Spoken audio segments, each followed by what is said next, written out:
भी आ जाएगा।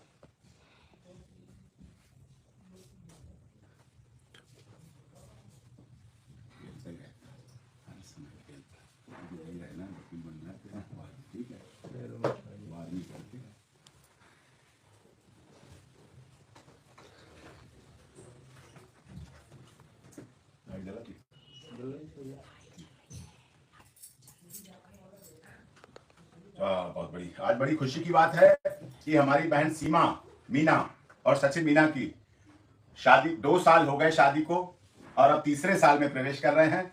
इसलिए इस खुशी के अवसर पर सचिन मीना, क्योंकि सीमा अपनी ससुराल में है, गर्भावस्था के डिलीवरी के स्टेज पर है, तो ऐसे पे सचिन मीना यहाँ आए खुशी को। पिछली साल हम लोगों ने उस दिन वहां धूमधाम के साथ मनाई थी और अब अगली उस प्रोग्राम के साथ छोछक के साथ मनाएंगे आगे। तो इसलिए ये खुशी का अवसर है और ये मिठाई खिला के हम ये खिलाएंगे इसको मिठाई। ये लो, ये हमारा प्यारा भांजा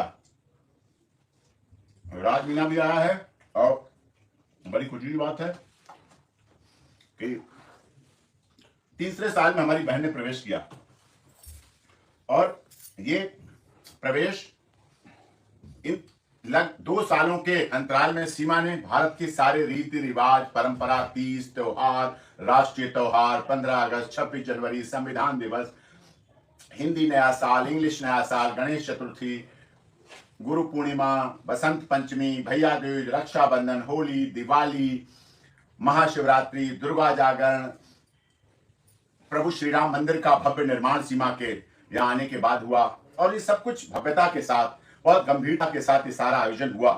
और इस अवसर पर पूरे परिवार को, पूरे मीना समाज को आज वहां नहीं पहुंच पाए। इन्होंने वहां भी आयोजन किया, अच्छा आयोजन किया रघुपुरा में, कार्य की व्यस्तता की वजह से वहां नहीं पहुंचना हुआ, तो यहां से ही यहाँ आए। इन्हें अच्छा नहीं लगा कि आपका होना आवश्यक है, तो इसलिए आगमन हुआ यहाँ ऑफिस पे मिठाई के साथ, फूलों के साथ, गुलदस्ते के साथ। और ये वास्तव में खुशी का त्योहार है, खुशी का अवसर है। ये लो खुशी के साथ ये, क्योंकि खुश होता क्या हमारे यहाँ संस्कारों में, हमारे यहाँ क्या है, खुशी में शामिल होने से खुशी बढ़ जाती है और किसी के दुख में शामिल होने से दुख हल्का हो जाता है। तो ये परंपराएं हैं, सनातन धर्म की परंपरा है और इसीलिए यहाँ ये खुशी के साथ आए हैं सचिन, और इनको बहुत बहुत आशीर्वाद है, इनके परिवार को, इनके बच्चों को। जिन बच्चों को वहां क्या हालात हो गए थे, भुखमरी के कगार पर पहुंच गए थे वो बच्चे, सीमा ने जैसा कि बताया रो रो के, क्योंकि उसे तलाक के बाद, जुवानी तलाक के बाद सीमा का क्या हाल वहां हुआ। अब्बा जान की उसकी मृत्यु हो गई, अकेली हो गई, असहाय हो गई, दुखी हो गई, लेकिन उन बच्चों को सचिन ने बहुत प्यार से स्वीकार करके कहा नहीं, माँ बिना बच्चे नहीं रहते, तो बच्चों के साथ आई और सचिन ने अपना सारा तन मन धन उन बच्चों की खुशी के लिए न्यौछावर कर दिया। और भगवान ने भी इनकी सुनी, ईश्वर परमात्मा ने भी सुनी, इन्हें और अपना भारत का एक बच्चा मिलेगा और जिससे वास्तव में खुशियां भी मिलेंगी। और ये इनकी शादी की वर्षगांठ बहुत ही शुभ है और आज का दिन हमारे लिए इसलिए भी बहुत खुशी का दिन है। आज हमारी 2 बहनों की शादी की वर्षगांठ है। अनुराधा चौधरी, संदीप काला जठेरी, एक बड़ा नाम, अपराध की दुनिया का जिसे कहें, जिसे राजनीतिक कारणों से, पुलिस के कारणों से, इस तरह का उन्हें अपराध की दुनिया का बेताज बादशाह बना दिया गया। लेकिन हमारी Anuradha Chaudhary VCA computer science से शिक्षा के क्षेत्र में बड़े काम कर रही है। हमारी प्रेरणा से लॉ की पढ़ाई पढ़ी, आगे पढ़ रही है और उसका भी विवाह आज के दिन हमने कराया था। जेल से बारात आई थी और दुनिया को हमने दिखा दिया था कि व्यक्ति के जीवन में परिवर्तन हो सकता है, सुधार हो सकता है, वापस लौटा जा सकता है, सामाजिक रीति रिवाज के अनुसार वापस लौटा जा सकता है। और उस आधार पर वो लोग, उनका भी अच्छा आज की मैरिज एनिवर्सरी है, देखो अगर पहुंच पाया तो, जैसा कि कारों की व्यस्तता, यहाँ बहुत लोग मिलने वाले भी और भी कार्यक्रम है, लेकिन सबको, हमारी दोनों बहनों को बहुत बहुत बधाई, उनकी वर्षगांठ की बधाई। उनका जीवन खुशी रहे, सुखी रहे, संपन्न रहे, स्वस्थ रहे, दीर्घायु हों और समाज में इसी तरह से बदलाव के लिए, परिवर्तन के लिए, जिस समय है, जिस तरह से हमारे देश के माननीय प्रधानमंत्री मोदी जी पूरी दुनिया में बदलाव और परिवर्तन के लिए जाने जाते हैं, अच्छाई के लिए जाने जाते हैं, उत्तर प्रदेश के माननीय मुख्यमंत्री योगी आदित्यनाथ जी जाने जाते हैं, और ऐसे ही हमारी दिल्ली की बहन रेखा गुप्ता जी भी इसी बदलाव के लिए जाने जाएंगी। हरियाणा के मुख्यमंत्री श्री नायब सैनी साहब भी इसी बदलाव के लिए जाने जाते हैं और ये सब लोग मोदी जी से प्रेरणा लेकर कार्य कर रहे हैं और पूरा देश इस बात को मानता है। और वास्तव में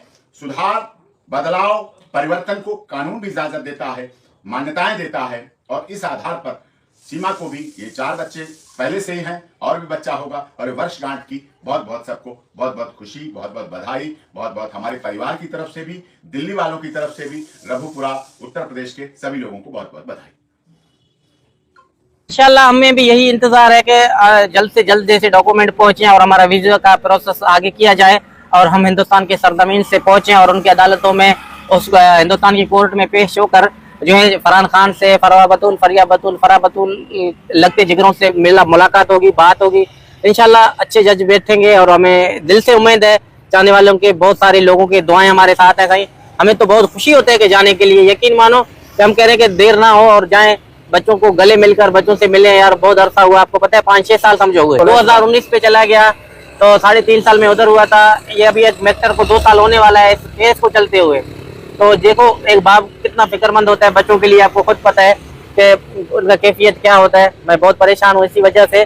बस अल्लाह पाक खैर करे, जल्द से जल्द कोई ना कोई काम बने ऊपर वाले के जो है करम से, ताकि हम जा सकें और अपने बात रख सकें। बांदरी को, सचिन को, नेत्रपाल को, इनको बेनकाब करके जो है लाकअप में बंद करें, जेल के हवाले करें, तब दिली सुकून मिलेगा। बाप अब पता है आपको, छोटे बच्चे हैं, खुशियां जिंदगी में तब्दीली लाते हैं। हाँ, अफसोस है अभी वो छोटे बच्चे मासूम नहीं है। अदालतों से हमेशा मैंने जो है उम्मीद रखी है, क्योंकि इंसाफ अदालतों से ही मिलेगा। जैसे नेत्रपाल है या सचिन है या AP सिंह है, वो तो उन्होंने कोई कसर छोड़ा है क्या? हमारी इत्मीनान है वो अदालतों पर है। अदालतें जो भी करेंगे बेहतर से बेहतरीन करेंगे। हमें इंडिया की अदालतों पे, इंडिया के लोगों पे, जो उधर का जनता है, पूरा भरोसा है कि हमारे साथ इंसाफ ही होगा। बांदरी बेनकाब था, है और रहेगा, बाकी कुछ बचा नहीं है उसके लिए। को कुछ हाथ नहीं आएगा, कुछ पले नहीं पड़ेंगे, एक दूसरे की टांगे खींचेंगे। तो ऐसा था, मैं ऐसा था, या ये अनकरीब होने वाला है। भाई ये सिर्फ ड्रामा है, आप नहीं समझ पाओगे। ये सिर्फ टोपी ड्रामा कर रहे हैं ताकि अच्छी इनकम आए और हम पैसा कमाएं। इन्होंने सिर्फ पैसा ही कमाया है जिंदगी में। सिर्फ फयाशी फैलाकर लोगों से नोट छापना बहुत आसान है। सख्त अल्फाजों से मजम्मत करते हैं कि नहीं होनी चाहिए। आजकल हर छोटे बड़े के पास आपको पता है स्मार्टफोन है, फीमेल मेल छोटे बच्चों को असर होता है। ये तो खुद एक हरामखोर है। अभी कितना भी अल्फाज इस्तेमाल करूं शायद वो भी कम होगा। ऐसा बिल्कुल भी नहीं है कि ये बच्चों को ज़हन साजी करके, छोटे बच्चों का ज़हन वॉश करके, नेत्रपाल हो, सचिन हो, वो कह रहे कि हमने बड़ा तीर मारा। ये बिल्कुल एक बेहुदा हरकत है जिनसे ये बाज ना आते हैं। इनके नतीजे इनको बहुत जल्द भुगतने पड़ेंगे। बहुत अच्छी तरीके से इंसाफ हमें जज साहब से मिलेगा, अदालतों से मिलेगा। यार मैंने कौन सा गुनाह किया? 2 सालों से रोया, चीखा, चिल्लाया, तड़प रहा हूं बच्चों के लिए। क्या मैंने इनके लिए किया था? बहुत सारे माओ की समझो जज्बात के साथ खेला। एक तोहमत रख के एक औरत आज भी निकाह में होकर अपनी जिस्म फरोशी कर रहा है और दूसरों को कह रहा है कि मैं देखो अच्छा माँ हूँ। यार अच्छी माँ तो माँ होता है, आपको पता है। माँ बच्चों के लिए मर मिट जाता है। जी बिल्कुल, ऐसी माँ नहीं है। ये एक टोपी है, ड्रामा है, एक ढोंग है। ये इसका खत्म होगा तब पता चलेगा कि फयाशी कौन फैला रहा था, इसके साथ साथ कौन थे, इसका अगले का स्टेप क्या था। जब हुकूमत सकंजा खींचेगा ना जी, ये पर्दा बहुत चीजों से हट जाएगा। याद रखना।